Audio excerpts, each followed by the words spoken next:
Paz seja com você. Seja bem-vindo mais uma vez ao estudo aqui da palavra. Cada vez mais trazendo um tema aqui da palavra, né? Um tema importante aqui para estudarmos, para analisarmos juntos. Hoje eu vou falar sobre o juízo investigativo de 1844. Não busco nesse estudo aqui esclarecer todas as dúvidas, tá? Posteriormente, um pouco mais à frente, eu vou fazer outros estudos tirando dúvidas. Há alguns pontos importantes aí.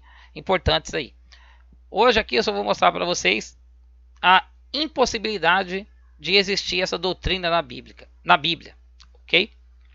Vamos ler a palavra de Deus. Depois ouvi um santo que falava, e disse outro santo, aquele que falava: até quando durará a visão do sacrifício contínuo e da transgressão assoladora, para que sejam entregues o santuário e o exército, a fim de serem pisados? Uma frase que você não pode deixar de forma alguma de prestar atenção nesse verso 13 é essa pergunta aí. Até quando durará a visão do contínuo sacrifício? Até quando? Tem uma pergunta aí. Essa pergunta é muito pertinente. Por quê? Se você ler o contexto desse capítulo 8 aí, você vai perceber que um rei mau, representado pelo chifre pequeno, por um chifre, né, que era pequeno, depois cresceu. Esse rei mau, ele tira o sacrifício contínuo do santuário. Ok? Isso daí que eu estou falando é um fato. Ele tira o sacrifício.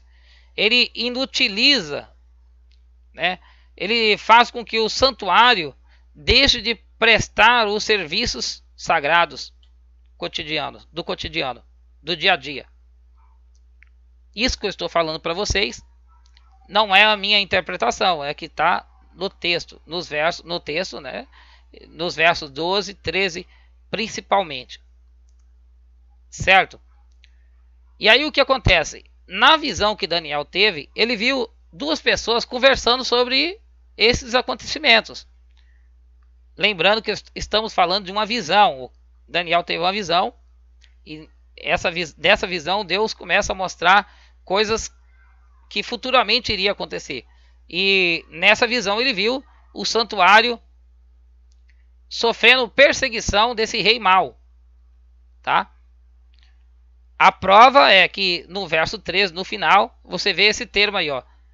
Para que seja entregue o santuário e o exército para ser pisado. Ser pisado por quem? Por esse rei mau, certo? O santuário e o exército seria pisado por esse rei mau. Daniel viu isso na visão. E esses dois homens na visão estavam conversando sobre isso que Daniel viu em visão. E um pergunta para o outro, fala: até quando durará a visão do contínuo sacrifício? Quando ele pergunta sobre isso, o que ele quer saber, prezado? Ele quer saber que a partir do momento em que o santuário deixasse de oferecer os serviços sagrados, oferecer os seus sacrifícios diários, até quando Deus iria permitir isso? Qual seria a duração dessa perseguição ao santuário e ao povo de Deus? Qual seria a duração da inutilidade do santuário ali?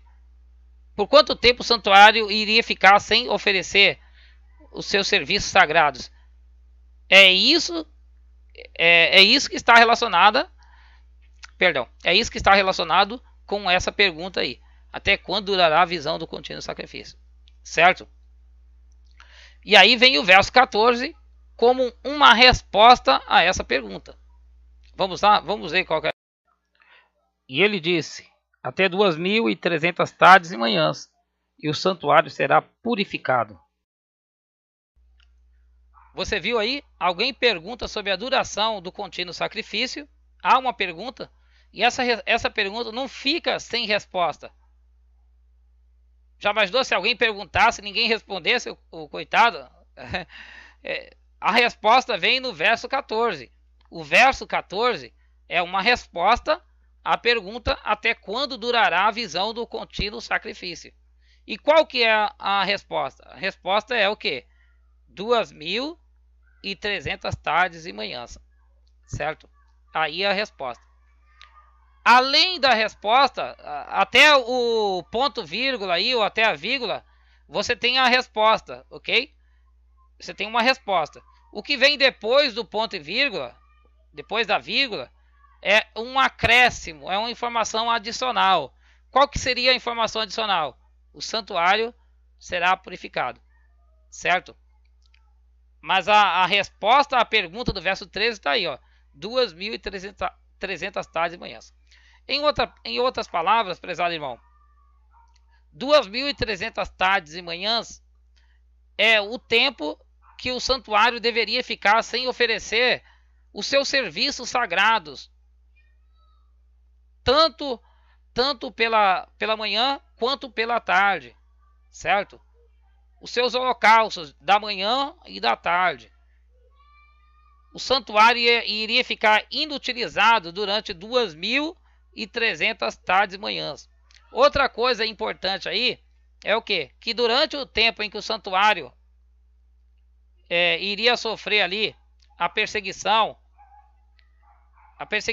desse rei mau aí, que no contexto de Daniel capítulo 8, durante esse mesmo tempo, o povo de Deus iria sofrer perseguição também, tá? Veja bem, 2.300, vou repetir aqui para não esquecer, 2.300 tardes e manhãs seria o tempo em que o santuário deveria ficar sem oferecer os seus serviços sagrados, tanto pela manhã quanto pela tarde. E durante esse tempo o povo de Deus iria ser perseguido. Isso que eu estou falando é uma interpretação, mas uma interpretação, como se fala, objetiva. Só você ler o seu texto aí, você lê seu texto com cuidado, que você vai perceber isso que eu estou falando. Não é uma interpretação pessoal, não é uma opinião que eu estou dando, ok? Qualquer um, se ler o texto aí no contexto, na íntegra aí, vai perceber isso que eu estou falando. Alguém pergunta e alguém responde. 2.300 tardes de manhã é o tempo em que o contínuo sacrifício iria ser retirado do templo, certo? Toda interpretação e todo entendimento sobre esse tema aí, tardes e manhãs, tem que partir deste contexto, dessa situação de comunicação. Essa deve ser a premissa para qualquer conclusão sobre esse tema, certo? E se você partir dessa premissa aí, de que 2.300 tardes e manhãs é o tempo que o santuário ficou inútil ali, digamos, que o santuário deixou de oferecer os serviços sagrados, se você partir desse princípio, você vai entender por que 2.300 tardes e manhãs não pode jamais ser 2.300 anos, certo? Se você partir desse princípio, você vai perceber que o quanto que os irmãos erraram lá interpretando tarde e manhã como anos, certo? Você vai entender também que é impossível que a palavra santuário aí no contexto seja santuário do céu, porque você percebeu que Deus entrega o santuário, Deus permite que o santuário seja pisado por um rei mau durante 2.300 tardes de manhã. Isso é claro. No verso 13 lá fala, para que sejam pisados. Eu não posso jamais entender que o santuário do céu que é santo e imaculado, certo? Que é o trono de Deus, que foi pisado por algum rei mau, né, gente? Por favor, tá? E também não tem como você espiritualizar isso, porque no contexto aí, pisar o santuário, isso é algo literal, não é espiritual, não tem sentido simbólico aí, certo? Nem me venha tentando espiritualizar esse tema aí, certo? Prezados irmãos, fica claro com isso que essa interpretação que os irmãos Guilherme Miller, né, ou William Miller, e os adventistas deram lá no século XIX, foi infelizmente uma extrapolação. Criaram um tema, criaram uma doutrina que não existe de fato nas escrituras. Mas como eu sei que há muitas pessoas teimosas, vai falar, não, meu Fábio, não acredito, tal, né? Entre a sua explicação e a do meu pastor, eu prefiro a do meu pastor, tudo bem. Então vamos fazer o teste. Qual que é o tiratema? Qual que é o teste? vamos substituir no contexto lá os símbolos proféticos que estão no verso, né, igual está na sua Bíblia aí. Vamos substituir pelas interpretações dos irmãos. Vamos ver se faz algum sentido. Vamos lá? Então vamos lá.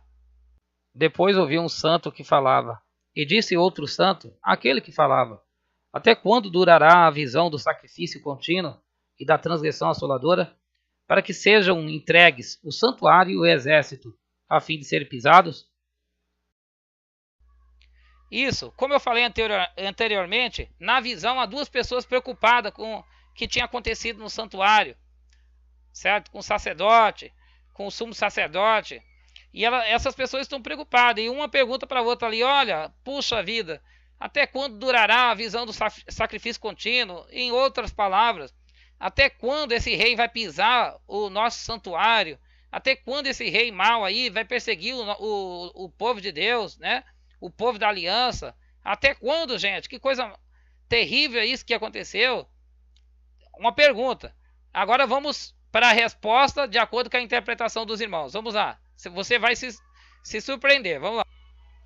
E ele disse: até 2300 anos, e o santuário celestial será purificado.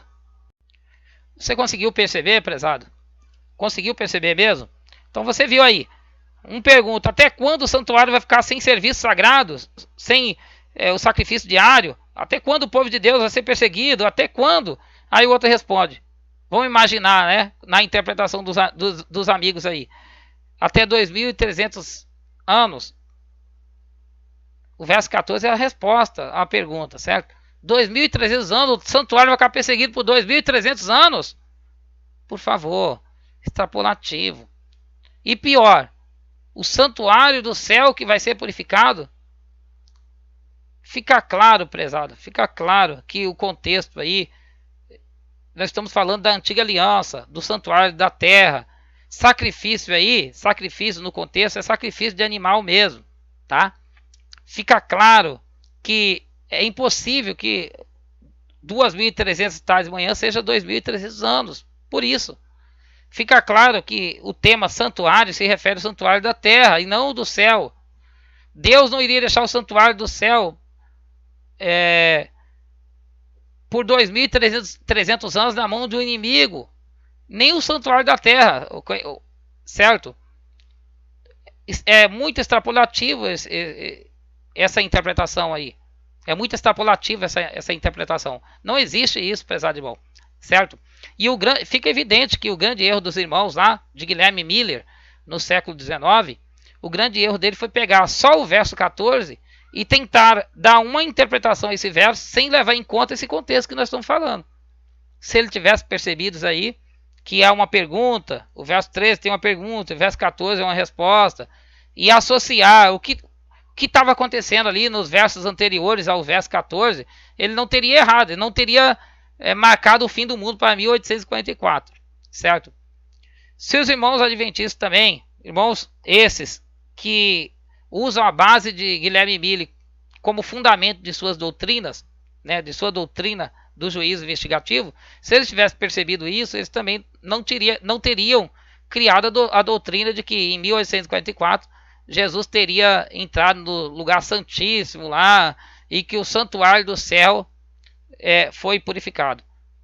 Como eu estou tentando mostrar para você, por que não? Porque o Daniel 8, no contexto lá, Daniel 8, santuário se refere ao santuário da terra. O tema santuário se refere ao santuário da antiga aliança. Purificação de santuário também se referindo a um contexto da antiga aliança. Sacrifício contínuo, lá, a profecia se deu na antiga aliança, tá? E infelizmente, como eu disse há pouco, os irmãos erraram muito feio ao pegar somente o verso isolado, somente um verso, o verso 14, e tentar dar uma interpretação a esse verso sem levar em conta o contexto, tá bom? Espero que você tenha entendido aqui, pelo menos em partes aqui, esse estudo. Claro, há muitas dúvidas sobre esse tema, principalmente para quem há muitos anos crê nessa doutrina. Há muitas dúvidas. Eu esperarei aqui em diante ir tirando algumas dessas dúvidas. Mas, pelo menos, essa impossibilidade você tem que perceber. Você tem que perceber que 2.300 tardes de manhã no contexto é o tempo em que o rei mau perseguiu o santuário e deixou o santuário sem serviço sagrado. Se você perceber isso, você vai perceber por que a doutrina do juízo investigativo ela cai por terra. É um engodo, na verdade, tá bom? O resto a gente vai entendendo aos poucos. Até a próxima, se Deus quiser.